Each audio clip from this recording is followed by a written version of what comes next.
ऑस्ट्रेलियाच्या आगामी दौऱ्यापूर्वी भारतीय टी20 संघाचा कर्णधार सूर्यकुमार यादव अडचणीत सापडला आहे।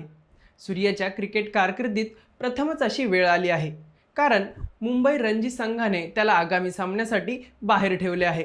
भारताचे माजी कर्णधार दिलीप वेंगसकर आणि संजय पाटील यांच्या निवड समितीने हा निर्णय घेतला असून सूर्याच्या जागी तरुण आयुष म्हात्रेला संधी दिली आहे। 15 ऑक्टोबरला मुंबईचा रणजी ट्रॉफी सामना जम्मू आणि श्रीनगर संघाविरुद्ध होणार आहे।